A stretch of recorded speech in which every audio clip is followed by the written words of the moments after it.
Robert Jamieson. Welcome to our Thursday night online chess lesson. I have here with me today Gary Lin. Hello, Gary. Hi. Gary's been with us once before. He's come in for his second go, and he's probably the strongest player in our group, so it'll be interesting to get Gary's thoughts on some of the positions we're going to look at today. Now, the puzzle. I think I have most of you stumped, except for Ryan. Well done, Ryan. Did you solve it, Gary, or did you cheat and look at what Ryan wrote? I don't know. All right. Well, with a puzzle like this, we're having a look. I always say look at all checks and captures. So the most obvious move to start off is knight f6 check. He has to go king f8, otherwise we've got a discovered check on his queen. And then I was sort of stuck for a while. But one way you can try and solve things is you can ask yourself, what would you like to do? So can you see something that you'd like to do in this position, but you can't quite do at the moment? Knight d7. Knight d7 sort of stick. So I thought, hang on, wait a minute, maybe I can make that happen. Rook takes bishop, pawn takes rook, and then it suddenly hit me, knight check, and when the rook takes, queen h8, and I've got his queen and I win. Ta-da! So that was pretty hard, so well done Ryan and anyone else who got it. But again, you can solve that sort of thing by looking at checks and captures and asking what would you like to do. Alright, so let's now load our game for today. All right. Now, I understand that Carl's getting a lot of you to play the Sicilian opening this month. So he's sort of having an opening a month or something like that to give you guys experience of different openings. So, Gary, you've been playing the Sicilian a bit or against the Sicilian? Yeah. Okay. So Sicilian starts off, of course, e4, c5. So what would be the advantage of playing the Sicilian as opposed to another opening like e4, e5, which juniors normally play? What sort of game would you play Sicilian in? If you need a draw or a win, or you're playing a strong player or a weak player? No idea? No idea. Okay. Well, when we play e4, e5, that's like a symmetrical opening. And people can just copy each other, or you can play some boring line like Petrov's defense, knight f3, knight f6, and whatever. Sicilian is an asymmetrical opening where they're different first moves. So white's probably going to play d4, we'll have a swap, and white will end up with an open, half-open d file. Black will have a half-open c file. So it's like unbalanced. So if you want to have a win, or better chances to win, you play the Sicilian. So it is probably the most popular defence against e4 because it leads to interesting unbalanced play. But it's a hard opening because there's heaps of variations. So let's say, what should white do now, Gary? What do you reckon? Knight f3. All right, why do you want to play knight f3? Because it's a developing move. Yep, and it sees in the centre and all that sort of stuff. Now, knight f3 is the normal move. I might have told you guys before about choosing your openings. My theory of openings was I always wanted to play something that was a little bit offbeat, that maybe I knew quite well and my opponent didn't know so well. So when I was playing against the Sicilian, I'd always play 2c3, which was elephant. Straight away, it was sort of into my stuff. So that was my theory, but of course knight f3 is probably the best move and the most popular move. Now, in the Pelican, black plays knight c6. If you wanted to avoid the Pelican, is there a move you could play here other than d4 that might be all right? What do you think?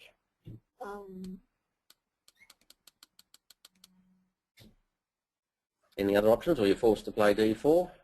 c3. Could play c3 and transpose into what we were talking about a minute ago.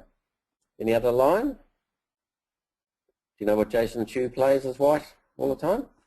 Oh, well, he plays bishop b5. So that's a similar sort of theory to c3. It avoids the pelican or the main lines. Probably a little bit drawish or safer. But if you want to avoid the main lines, that's what you can do. But we're going to be brave. We're going to play the main line. D4. So takes, black plays knight F6, white plays knight C3. And then the start of the Pelikan or Sveshnikov line, whatever you want to call it these days, is E5.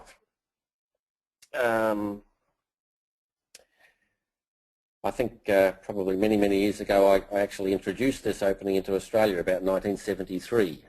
It was a very unpopular line and not many people played it, but I read a few articles about it and it looked pretty good to me, so I started playing it, and since then lots of other people have started playing it too, and it's grown in popularity, so it's quite a main line opening these days. Gary, now E5, what's the advantages of playing E5?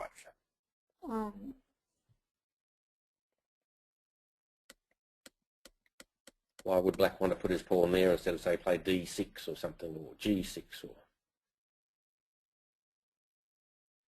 no idea? No idea. All right. Seizing the centre. It's grabbing a bit of centre because white's got a pawn on E4. Black, see back here. Black hasn't got a foothold in the centre, has he? So E5 gives me a foothold in the centre, and also it's attacking something. Yeah, so white's got this good knight sitting in the middle of the board, so if I can chase it away or do a swap off or something, that'll be okay with it. Right, so that's two advantages of playing E5. Now, the hard part for you guys, I want you to think what is the disadvantage of playing E5 and type in the question what you reckon is the main disadvantage of it. So have a little bit of a think. Ryan's already typed something. Good work, Ryan. Max as well. Rebecca, yes. Evan. What's Evan got? You forced the knight to trade, maybe. He says the bishop can attack. Yeah, gets the bishop out. I would have said that was a good thing. Joe says weak in the centre. Sam says the knight can go to F5. Yeah, most of you got the right idea. So Gary, what's the weakness of playing E5? The D pawn is weak. Why is the D pawn weak? It's protected by 4 pieces. How can it possibly be weak? It's backward. It's backward. So what's the problem with the backward pawn?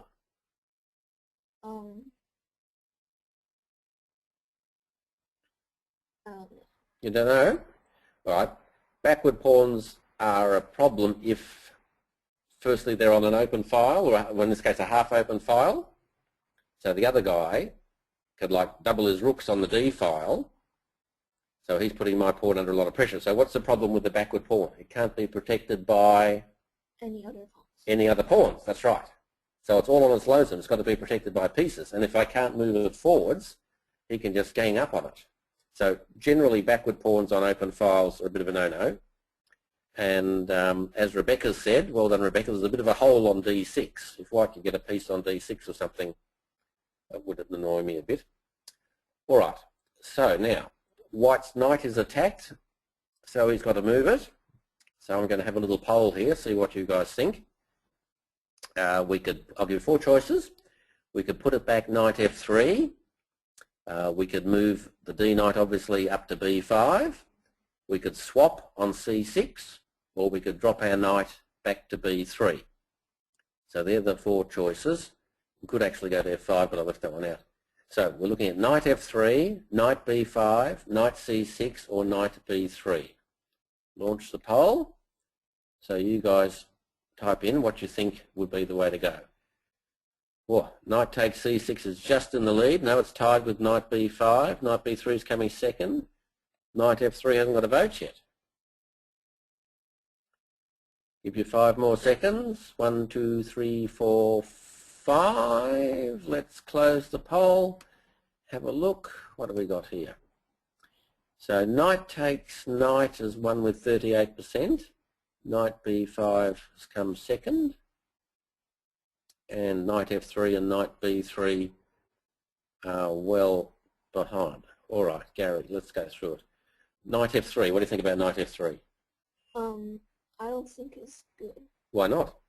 because it's going back to the square where it was. So it's like wasting time. Yeah. Okay, and it's probably not the best square for the knight because it can't go back to d4 and e5's covered and everything. All right. What about knight takes knight? Would that be a good move? I don't think so Why not? because then the opponent gets another pawn closer to the center. So the opponent would, so let's have a look. So if knight takes knight, the opponent will take back with the b pawn. Yeah. So how's that help black? Black can push the d pawn too. Yeah, so the c pawn's now protecting d5 and b5 is closer to the center. Yep, all right, so knight takes knight. Now most juniors like swapping pieces, and in this case swapping it's bad, so don't play knight takes knight. What about knight b3? What do you think of that? Would that be a good move?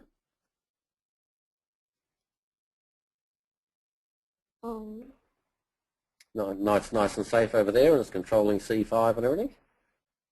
Maybe not because bishop b4. Okay. All right, well in fact Gary and I played a game online a few weeks ago and Gary played the knight b3 line. So let's have a quick look at the first few moves of that variation. So black responds by playing bishop b4, pinning the knight and threatening the e-pawn. Okay, so white can protect it with bishop d3. So both sides have got three pieces developed. Both sides can castle next move if they want. So let's have another little poll to see how you guys are going. I'll give you a choice of 4 moves for black here. So first off, we'll look at h6 to stop the pin there. We'll look at castles. Can't be too bad. We'll look at pawn to d5 and pawn to d6. So they're the 4 moves I'll give you to choose from. Maybe you could play bishop takes knight check if you felt like it, but I haven't put that one in as well. So we're looking at h6, castles, d5, or d6. So I'll give you another 5 or 6 seconds to have a look at the position. h6, castles, d5, or d6. So start voting what you reckon. d5 looks like it's in the front, castle's coming second, d6 is coming third. Poor old h6 hasn't got a vote at all. Castles are catching up. All right, we'll close the poll. Let's have a look. So d5 is the winner, just in front of castles, and 1 vote for d6. All right. So no one voted h6. What do you think of h6, Gary? I don't know. Bit of a waste of time. I mean, it's all right to stop a pin, but it's not developing and seizing centre and castling. So it's a bit of a waste of time. What about d6? It looks nice and solid and everything. Why wouldn't they vote for d6?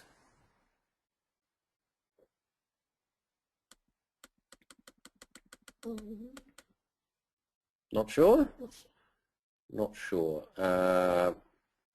All right. Well, what about d5? Everyone seems to prefer d5 to d6. Why would d5 be better? Because if white takes it, black will have 2 pieces attacking a pin piece. Yep. All right. And what about castles? It'd be nice and safe. Yeah, I think it's good. So which one did you prefer? Did you vote for one? What would you prefer? Castle. Castle. All right. Well, the correct answer, would you believe, is d5. Now, the thing with the pelican is the problem, as I said before, is black's got that backward pawn.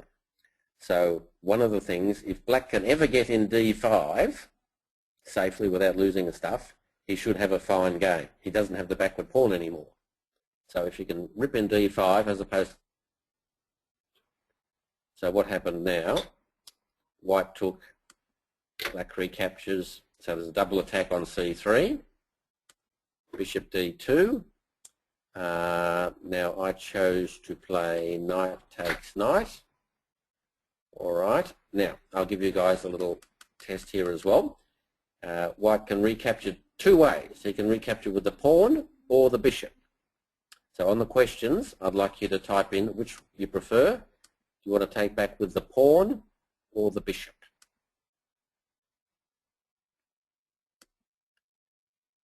Not getting any votes so far. It must be pretty tricky. Sam's gone pawn, Mac's gone pawn, Roy's gone bishop, Harry's gone bishop, Sean's gone pawn. Oh, I think pawn's winning. Ramon's gone bishop. Bobby likes the pawn. Ryan likes the pawn. Looks like the pawn's just ahead. You there, Ryan? Yes, yes. How are you today? Good. Now, you like taking with the pawn, do you, instead of the bishop? Yes, yes. Right, explain that to us. Why do you prefer the pawn? Because if we take the pawn, the bishop will be forced to move back, and then we have an extra move.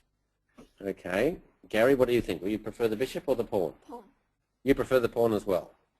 All right, well done, Ryan. That was the correct answer. Thanks. All right. So if white takes with the pawn, then the bishop, black's bishop probably goes back to d6. So you've like gained a move. The bishop's had to retreat. And also, even though you've got weak double pawns, the pawn on c3 that's really weak is protected by the bishop. So it's not too bad. In the actual game, unfortunately, you took it with the bishop, and I recaptured like that. So the difference here is it's now black's move, not white's move, and white has that weak pawn on c3 that's not protected. So if we're going to get to an end game, it's going to be much better for black. So, you know, go castle, something like this, slight edge for black. Right, so that was a quick look at the knight to b3 line. So, is knight to b3 the best move, you think, or there's a better move? Knight b5. Knight b5, very good. So the first time we played, Gary played knight b3. The second time we played, he'd obviously been booking up, and he played lots of book moves on me and played the correct move, knight b5. All right, so why does that knight want to go to b5? Why is that better? Can you explain that? It wants to go to d6. Right, but I can stop it. I can just play pawn to d6 or something, so you can't go there. And then isn't your knight sort of in the way? What do you think? I don't know. Don't know? All right. Well, let's have a look and see if we can work it out. Okay. So white's now threatening maybe knight d6 check, which would be annoying. So black's pretty well forced to play d6. What should white play here, Gary? Bishop g5. Bishop. Why do you want to play bishop g5? It's pinning my knight. Why do you want to pin the knight?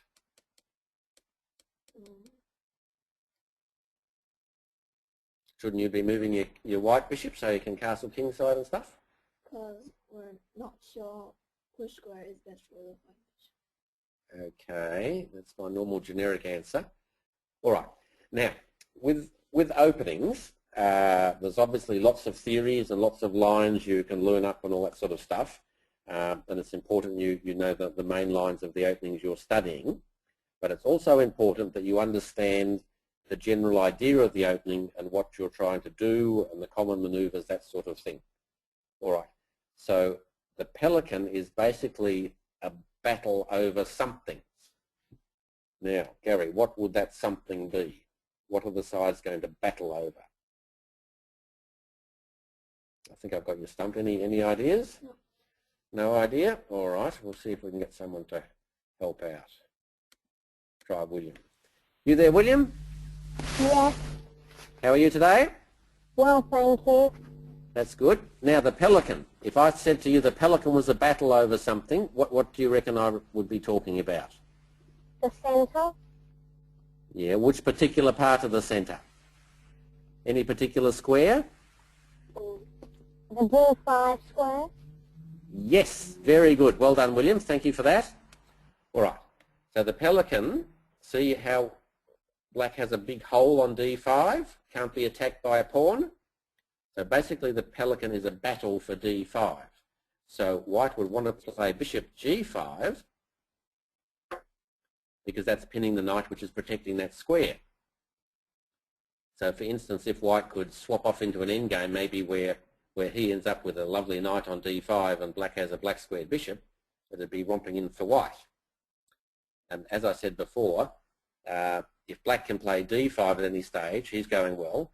The other thing, if white's got a piece on d5 and black can take and white has to recapture with a pawn, so there's no longer a hole there, that's generally good for black as well.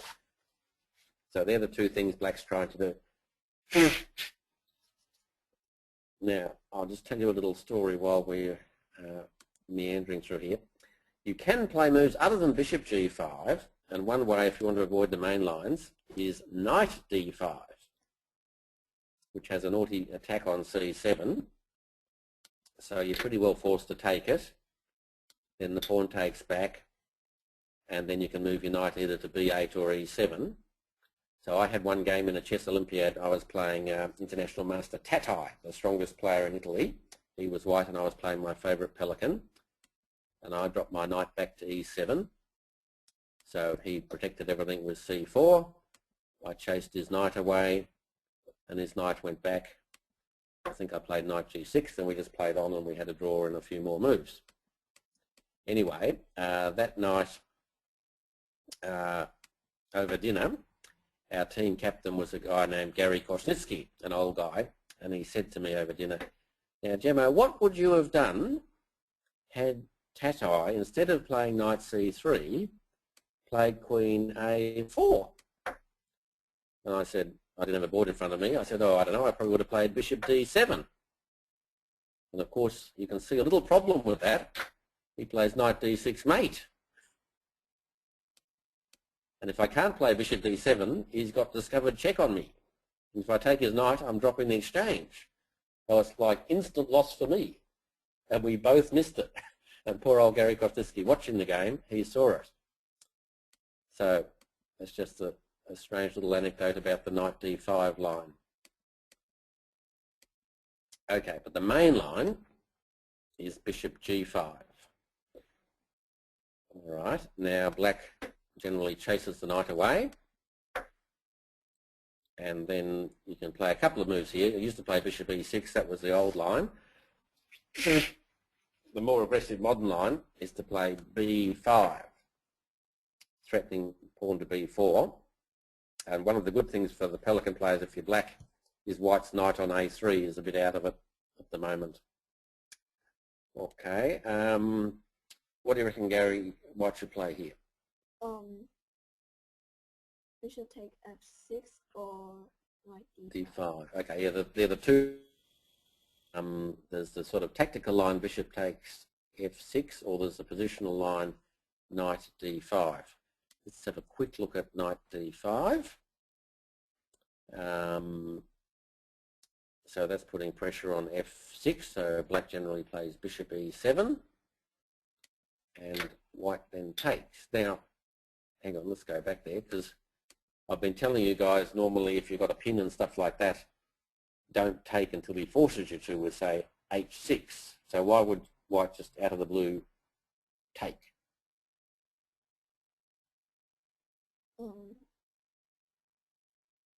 Wouldn't it be better off waiting till I attack the bishop and force him to do something?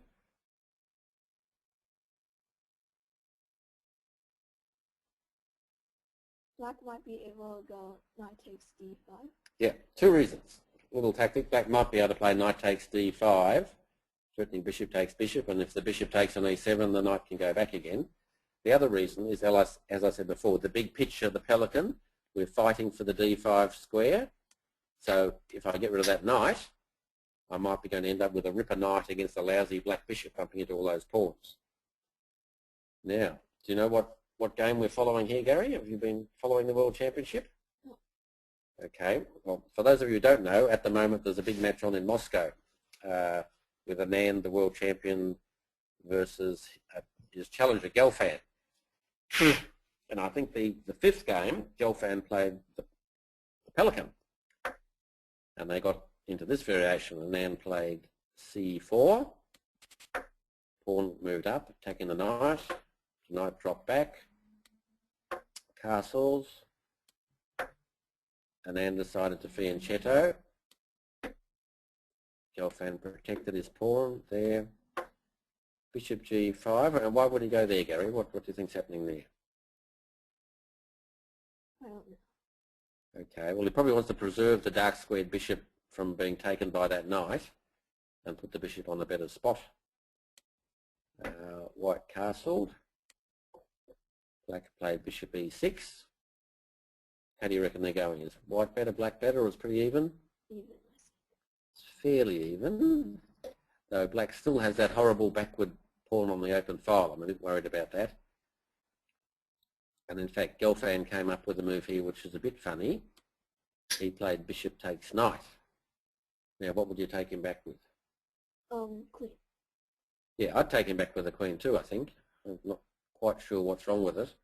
But Anand, he's the world champion, he must know something. He took back with the c pawn. So, remember our general theory about the pelican? So if white's blocked that d5 square, we reckon it should be all right for black. But white has more space, and that knight's attacked. So, I'll have a little poll for you here. Where do we want to put that knight? We can go to e7, we can go to b8, or we can go to a7. There are our three choices. So we've got e7, b8, a7. We could almost go to d4 and gambit a pawn and hope the bishops of opposite colour help, but we probably wouldn't do that. So, hope you've made up your mind. Knight e7, b8, or a7. So start voting. e7's winning, b8's coming second, a7's not even got one little vote. e7's romping it in. Give me another 5 seconds. 1, 2, 3, 4, 5. Close. Right, let's have a look. So, e7's got 74%, b8's 26%, and no one wants to go to a7. Interesting. What did you vote for, Gary? 96. All right. So, tell me why your knight wants to go to e7. It's attacking d5, and black might be able to play f5. Okay. It's attacking d5. Yes. d5 is protected a hell of a lot of times, though. And it's helping support f5. Yes, that's true. Is there anyone who, tell me someone who voted for knight b8 and I'll talk to you in the questions. Rebecca voted for knight b8. So where's Rebecca? Hang on a second. Rebecca. You there, Rebecca? Yes. Hi, how's it going there? You went knight b8, did you? Yes. Oh, not Okay. knight b8. Yes or no? No. You didn't. Well, you're no good to me. I want someone who went knight b8. Hang on, Max did. I'll have a talk to Max. Thanks, Rebecca. Max. Now, Max, you went knight b8. Yep. All right, but most other people are going knight e7. But Gary here is going knight e7. So explain to us why you want to put your knight on b8. I wanted to bring it to d7 or a6. If I went to a6, I could bring it over to c5. And if I went to d7, I could take it to f6 and it would be much more useful than traveling to e7 and g6. All right, interesting argument. Gary, are you convinced? Or you still like e7 and you want to convince Max that e7 is the best? I don't know. You don't know. All right. Thanks very much, Max. All right, folks. Well, guess what? Max is right and 3/4 of you are wrong. So what we do, when we're working out where we want our pieces, you've got to say, well, you've got to ask yourself that question. I'm trying to put my pieces on good squares. Where do I want my pieces? Now, my knight can go to e7, but then it can't go to c6, it can't go to d5, it can't go to f5. If it goes to g6, it can't go anywhere from there. So it's not a good square for the knight. Okay? So you say, all right, what is a good square? And as Max has pointed out, c5 is a good square. So we go to b8, he goes a3, we go knight a6, And if we're lucky, our knight can bounce into c5, attacking his queen, his e-pawn. It's a much better square for the knight. All right, so I hope all you guys understand that, and well done to those of you who picked knight b8. So this was the World Championship game. They ended up having a draw, so well done to the Pelican. It's good to see it being played in World Championship level. Now, where are we? In our actual game between Gary and I, instead we played bishop takes f6, which is the tactical line. I take back with the pawn. White plays knight d5. I played f5. Gary played bishop d3, the normal move. I played bishop e6. Now, you played c3, I think. Is that right? You played c3? I see. Yeah. I think the main line is queen h5. I remember when that first came in, I wanted to try it out as black, and I was playing a tournament game against an old guy, and he was thinking and thinking, and I was thinking, oh my God, this guy isn't going to play queen h5, he doesn't have a new move. So I kept staring at h5 square and looking really worried, and eventually he saw it and played queen h5, and I went, you beauty. And another funny thing happened as well. Queen h5 was the main line. Now, black normally plays bishop g7, and then off we go, and it's meant to be a little bit better for white. But in the late 1970s, I just got an issue of the Canadian Chess magazine, and I read a new article, and they found this ripper move instead, which was rook b8. So I was playing Doug Hamilton in the Australian Championship. He played queen h5. So I immediately, but very slowly, played rook g8, sort of looked up, looked him in the eye, pressed my clock, and walked away. So poor old Doug's sitting there, oh my God, you know, he's stumbled into a new trap. So the poor guy thought for a whole hour and moved his queen back again. It was totally ridiculous. So so that was what I was hoping for against Gary, but Gary fooled me because he played c3 first. And then I'm thinking, oh drat, I can't remember this much more, and I can't play my rook g8, so I went to bishop g7, and you transpose back on me. So I thought, all right, I'll play f4. Now, this is sort of getting into a typical Pelican position and a Sicilian position. As I said, the good thing about the Sicilian is it leads to interesting dynamic play. So we've got a situation here where it's a bit messy. Black has two bishops, but he has positional weaknesses. White has that nice knight on d5. And in fact, Gary came up with a good move here. Played g3, attacking my pawn. So I sat there thinking to myself, all right, if I take that pawn, so it's like if I take here, you can take back with the h-pawn, and now your queen and rook are lined up, so I'm never going to be able to castle kingside, and it's looking a bit messy for me.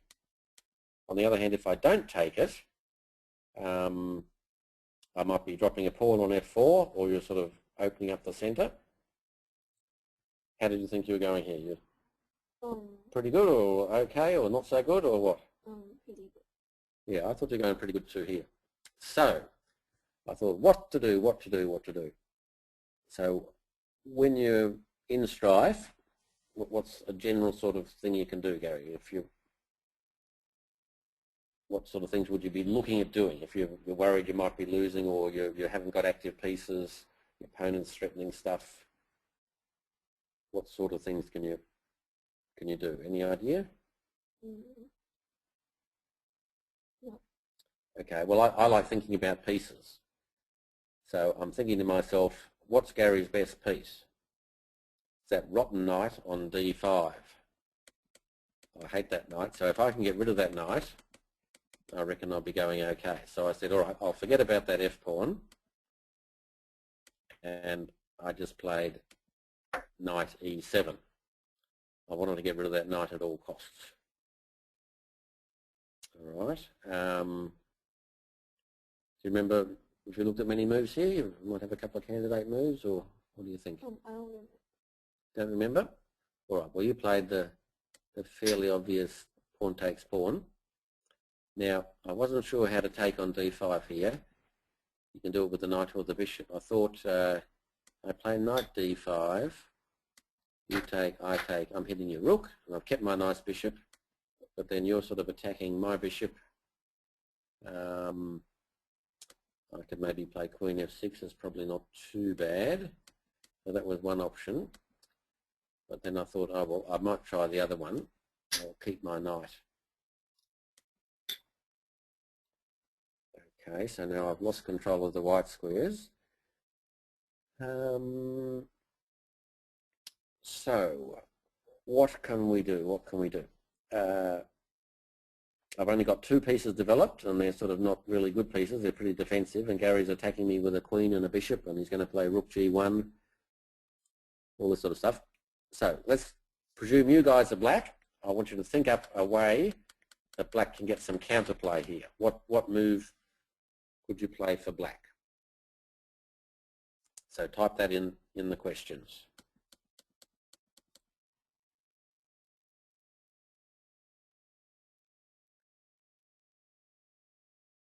Ramon's got castles.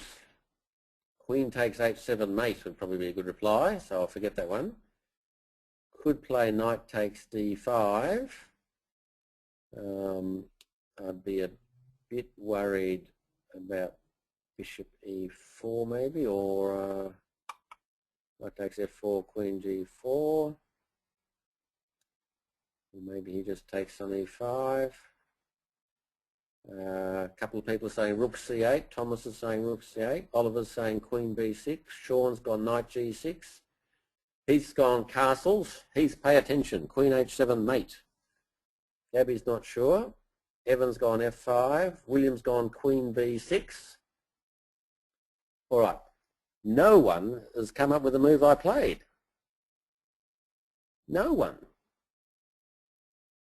I wonder why that is. Rebecca's gone queen c7. Ryan's gone rook g8.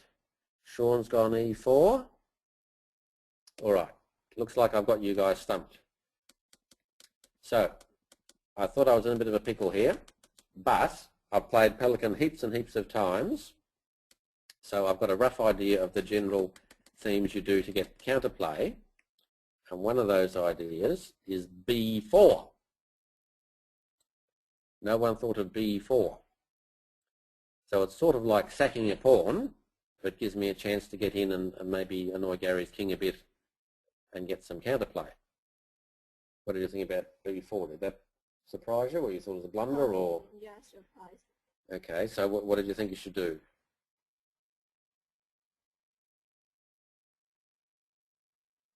I don't know. I don't know. Okay, well, if you just move your knight somewhere, then I can probably take on c3, and you've got a weakness there that I can attack and everything. So you did the obvious thing and you took me. All right. So I'm a pawn down, but it's my move again. So I'll give you guys another chance. What would you play now? So we've opened it up a little bit. Maybe I can get a bit of an attack going. What move would you play for black? Lachlan wants e takes f4. Ryan wants queen b6. Max wants knight d5. Joe wants knight g6. Roy wants queen b6. Guess what? No one's found my move again. I must be playing some horrible moves. Oh, hang on. Max has found my move. Well done, Max. Ryan's now looking at a5. Rebecca's found my move. Well done, Rebecca. All right. The move I played was e4. Sacrificing another pawn, but with a bit of a threat, I thought. So basically what I'm saying is I'm happy to give you a few pawns if I can activate my pieces and try and get some counterplay. I don't want to be defending and you attacking me. So now you pretty well got to take. And then I play bishop takes b2. Looks good, double attack on the knight and the rook. Okay, so what should we do? Should Gary move his rook to b1 to get out of that? Or should he move his knight to c2 and drop the exchange? So type in the question what you prefer to do.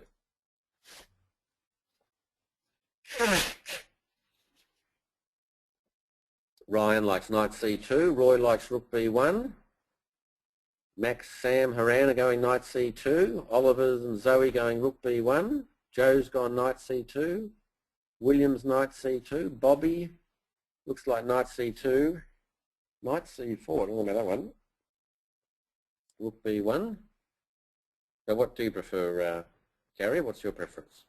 Knight c2. Why do you prefer knight c2? Because if I move my rook, Yep. I lose 3 points. You lose the knight, right? So knight c2 takes, but now this thing is all about piece activity. So you've got, you've lost the exchange, but now I can move my queen, threatening to get in on c3. So like you bring the knight back, queen here attacking the bishop. So you can see black's now got the initiative. His queen's attacking, he can bring his rook in, and there's the exchange up even they got a few points. So I reckon this would be okay for black. So if you had played knight c2, I would have been pretty happy. What's wrong with my cursor here? All right. But you played rook b1, which surprised me a little because I hadn't analysed this much. I don't like thinking. So I thought, you beauty, I won a knight. So I'm a piece for a couple of pawns up or something. So I thought this might be good, and then I thought, hang on, we might have a good move here. So put your thinking caps on, guys. What would you play for white? A move I might have missed. Type in the questions what you'd play. Rebecca's put rook b3. Looks okay. William's got rook b3. Sam's got bishop h7. Joe's gone queen f3. Zoe's rook b3. Sean's rook g1. All right, what would you play, Gary? Do you remember what you did or not? No, I don't. Okay. Well, if you had your time again, what do you reckon would be a good move? Queen f3. Yes. So I'd missed this. You can actually play queen f3, hitting my bishop, and I can get a pawn for it, or maybe I can play f5. You hit the rook, I castle, you move the bishop, and you're sort of pawn ahead of me, and it's a little bit of a fight, but probably a little bit better for white. Yeah, I've missed that the queen can drop back, because backwards moves are always hard to see. What I thought you'd play was rook b3, because then I've got the sneaky move. I can play bishop takes b4 check, rook takes, queen a5, pinning the rook. How can you get out of that pin? Or if I want you can play a3, counter sneaky. But it looks like white saved his rook. It might be going okay, but black has a really good move. So type in the question if you can see a really good move for black here. Zoe's gone knight takes d5, seems to lose a piece. Sam's gone knight takes d5. Queen takes a3 from Max, wins a pawn, but lets him keep his rooks and stuff. Roy. Well done, Roy. Have a look at knight c6. And you can't take because the queen will take the queen. And now the knight picks up the exchange. So that'll work out better for black. So I was hoping we might have something like that. But you instead went for rook g1. Probably wasn't the best one. And now I start bringing in the queen. You went up for the attack on f7, but I defended it. You chopped on h7. Then I went queen d4, threatening that rook. You dropped the rook back, defending the pawn. Maybe g3 was a smidgen better. Bishop takes pawn check. King f1. So black's a piece ahead here for a pawn or two, but if he can consolidate, the piece should be good. Bishop c5, threatening mate. And Gary actually resigned here. You can play let's say rook g2, but then I've got check, king moves, takes another pawn, and black's just basically a piece up with an outside pass pawn, so should win comfortably. So I thought that was an interesting example of the Pelican. Hope you guys enjoyed that game. So Gary, what can we learn from that game, do you think? You played the main line of the Pelican, which was good, the knight b5 and all that stuff. Did you make any mistakes that you can remember? Maybe I should have played queen f3. Yeah, queen f3 would have been good, but it's hard to see those backwards moves. And you played most of the book line up to queen h5 and stuff. Actually, the Pelican is interesting with that knight on a3. That's a big advantage for black. So if you can play like pawn to c3 and your knight drops back to c2, then you're generally cooking with gas and going really well.